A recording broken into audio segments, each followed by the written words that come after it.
Video का title है power of technology. तो इस वीडियो में बात करूंगा जैसे कंप्यूटर, स्मार्टफोन, सोशल मीडिया और इंटरनेट, इन सभी के बारे में बात करेंगे क्योंकि वीडियो लॉन्ग होने वाली है और इस वीडियो में टिप भी ऐड की है मैंने जो बहुत आपको काम आ सकती है। तो वीडियो को मिस मत कीजिए और वीडियो के जो भी पार्ट बनेंगे आप उनको पूरा जरूर देखिएगा। So welcome back on my new video. अब बात करते हैं इंटरनेट जो 100% इंटरनेट को डिवाइड किए गए 3 भागों में। जो पहला है सरफेस वेब और उसके बाद है डीप वेब, उसके बाद है डार्क वेब। तो पहले बात करते हैं सरफेस वेब, जो है 4%। तो 4% में आता है जो भी आप रेगुलरली यूज करते हैं अपने फ़ोन में, लैपटॉप में नॉर्मल काम करने के लिए, ये होता है नॉर्मल सरफेस वेब, जिसमें आता है फेसबुक, व्हाट्सएप और बहुत सारे यूट्यूब जैसे नॉर्मल अकाउंट्स, ये सारी वेबसाइट आती हैं। ठीक है, तो ये होता है सरफेस वेब। अब आते हैं डीप वेब। डीप वेब जैसे आपका फेसबुक अकाउंट का आईडी, पासवर्ड और आप किसी कंपनी का डेटा या बहुत सारी साइंटिस्ट रिसर्च जो मतलब कंप्यूटर में स्टोर है, सर्वर में कनेक्ट भी हैं, फिर भी आप उनको एक स्पेशल आईडी एंड पासवर्ड के साथ ही एक्सेस कर पाते हैं। तो ये होता है deep. Hello guys, this is Rajdeep and you are watching Geekblogger YouTube channel. So guys, video पसंद आ रही है तो आप चैनल को सब्सक्राइब करें और वीडियो को लाइक करें, और आपके मन में कोई सुझाव हो तो कमेंट। तो गाइस, डार्क वेब मतलब इंटरनेट का वो पार्ट जिनमें हम यूजर को और जो कंपनी की या जो भी वेबसाइट है दोनों अनोनिमस रहती है, मतलब उनका कोई पता नहीं है यूजर कहाँ से या वेबसाइट कहाँ से होस्ट हो रही है, इसका कोई पता नहीं चलता है। ठीक है, और इन सारी वेबसाइट का लिंक्स होती हैं, उनका डॉट होता है जैसे geekblogger.com ऐसा कुछ। ठीक है, या तो ये सारी होती नॉर्मल बेस सरफेस वेब वाली वेबसाइट्स जो होती .com या .org ऐसे करके, और जो इस डार्क वेब की लिंक्स होती हैं वो होती हैं .ani जो आप केवल टॉर ब्राउज़र में ही एक्सेस कर पाते हैं। तो ये होता है मतलब अनोनिमस होके, या मतलब आपको कोई जाने बिना आप इंटरनेट को यूज कर पाते हैं। क्योंकि अभी जो हम यूज़ करते हैं सरफेस वेब, उसमें हमें लोग जानते हैं कि हम कहाँ से इंटरनेट को यूज करते हैं या कहाँ से ये वेबसाइट आप खोल रहे हैं। तो ये सारी होती चीज़ें, तो ये डार्क वेब है जिसमें हम इंटरनेट को अनोनिमस होकर यूज करते हैं, और जो वेबसाइट होती है वो भी अनोनिमस होती है, मतलब उनका पता नहीं था वो कहाँ की। इसी वजह से सिक्योरिटी की जिम्मेदारी भी आपके ऊपर आ जाती है। तो वही इंटरनेट का यूज करके हम कुछ अच्छे काम कर सकते हैं, जैसे इंफॉर्मेशन को शेयर कर सकते हैं, कुछ अच्छी वीडियोस बना सकते हैं, कुछ सोशल मीडिया पे कुछ कर सकते हैं, या कुछ प्रोडक्ट्स बेच सकते हैं।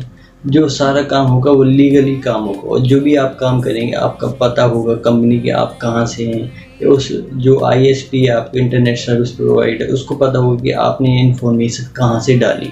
ठीक है, तो आपका शहर कौन है, आपकी कंट्री कौन, उस ISP को पता रहता है। ठीक है, तो अब ये हो गया लीगल यूज करना इंटरनेट का। कुछ ऐसी चीज़ होती है जो इंटरनेट पर नॉर्मल तरीके से नहीं की जा सकती हैं, तो इसके लिए बनाया गया, या मान लीजिए अब कुछ और लीगल कामों के लिए बनाया गया था, जिसको मतलब कुछ कम जैसे कोई अपने आप को अनोनिमस, मतलब आपको कोई जाने बिना आप इंटरनेट को यूज़ कर पाएँ, तो इसके लिए बनाया गया था डार्क। और कभी कभी कुछ लोग इसको यूज़ करते हैं जो ड्रग्स बेचने के लिए, या ह्यूमन ट्रैफिकिंग और बहुत सारे इलीगल काम जैसे गन बेचना, हिटमैन का ऑर्डर देना, या ये बहुत सारी इलीगल चीज़ें होगी लिए डार्क वेब का यूज करते हैं। तो इसी वजह से इलीगल तो हर एक कंट्री में नहीं है, और कुछ कंट्रियों में इलीगल है, जैसे अनोनिमस होकर इंटरनेट को यूज करना है, कोई आपको जाने ना तो आप इंटरनेट को यूज करें।